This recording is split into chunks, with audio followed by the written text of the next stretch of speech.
वक्फ पर supreme court भागा पक्ष विपक्ष। सीजेआई खन्ना भी तैयार, फैसला आर या पार। पहले लोकसभा में घमासान, फिर राज्यसभा में संग्राम। राष्ट्रपति की मोहर के बाद वक्फ संशोधन विधेयक जब कानून बन गया, दोनों सदनों में हारी विपक्षी पार्टी ने सुप्रीम कोर्ट का रास्ता अख्तियार किया। सुप्रीम कोर्ट में वक्फ कानून के खिलाफ जब कांग्रेस ने पहली याचिका डाली, एक एक कर अब तक 72 याचिकाएं वक्फ कानून के खिलाफ दाखिल की जा चुकी है। वहीं आज यानी 16 अप्रैल को एक ऐतिहासिक दिन साबित हो सकता है, क्योंकि इन 72 याचिकाओं पर आज दोपहर 2 बजे पहली सुनवाई होगी। सुप्रीम कोर्ट में इस सुनवाई के लिए बेंच का गठन भी पहले ही किया जा चुका है। साथ ही आज की तारीख भी दी जा चुकी थी। वक्फ कानून के खिलाफ सुप्रीम कोर्ट में याचिकाओं पर सुनवाई के लिए सीजेआई खन्ना की अगुवाई वाली 3 जजों की बेंच गठित की गई है। इस बेंच में सीजेआई खन्ना तो होंगे ही, उनके साथ सुप्रीम कोर्ट के 2 वकील जस्टिस के विश्वनाथन और जस्टिस संजय कुमार शामिल रहेंगे। लेकिन ऐसा नहीं है कि सुप्रीम कोर्ट में केवल विपक्ष ही लड़ाई लड़ने को तैयार है, क्योंकि एक तरफ जहां वक्फ कानून के खिलाफ 72 याचिकाएं दाखिल की गई है, केंद्र सरकार ने अपने कैविएट का भी इस्तेमाल किया है। साथ ही साथ सुप्रीम कोर्ट में 7 राज्य सरकारों के वक्फ कानून के समर्थन में याचिकाएं दाखिल की हैं। साथ ही कुछ आदिवासी संगठनों ने वक्फ कानून को अपने समुदाय की रक्षा करने वाला कानून बताते हुए समर्थन दिया है। ऐसे में एक बात तो पूरी तरह से साफ है कि वक्फ कानून पर सुप्रीम कोर्ट में भी पक्ष और विपक्ष वाली लड़ाई हो गई है।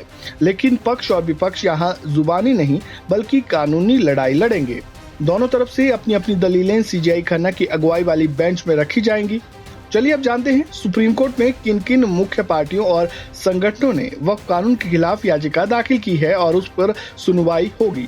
हम यहाँ सभी 72 याचिकाओं वाले नामों का जिक्र नहीं करेंगे, बल्कि कुछ मुख्य याचिकाओं के बारे में बता रहे हैं।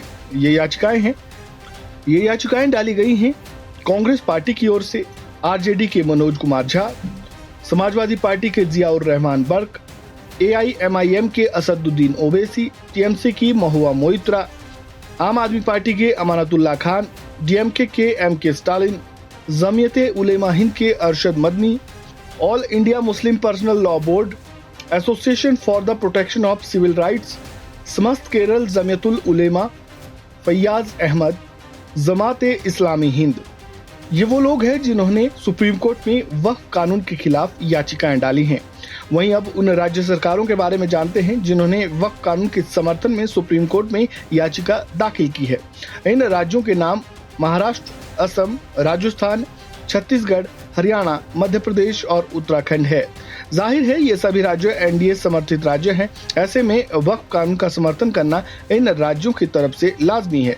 जिन आदिवासी संगठनों ने वक्फ कानून का समर्थन किया है, उनका कहना है कि वक्फ के पुराने कानून की वजह से उनकी जमीनें हड़प ली जाती थी, जिससे अब छुटकारा मिल जाएगा। बहरहाल वक्फ कानून पर अपने अपने मत के आधार पर अब कानूनी लड़ाई का दिन आ गया है। ऐसे में यह देखना दिलचस्प होगा कि दोनों तरफ से सीजेआई खन्ना की बेंच में क्या क्या दलीलें पेश की जाती है, साथ ही उनके कानूनी पहलू क्या होते हैं और उनके आधार पर सुप्रीम कोर्ट के गलियारे में वक्फ कानून पर क्या फैसला आता है। बस चंद घंटे का इंतजार है। तब तक वक्फ कानून पर आपके क्या विचार है, कमेंट सेक्शन में जरूर लिखें। इस खबर में बस इतना ही। बाकी अपडेट्स के लिए जुड़े रहें वन इंडिया हिंदी के साथ। धन्यवाद।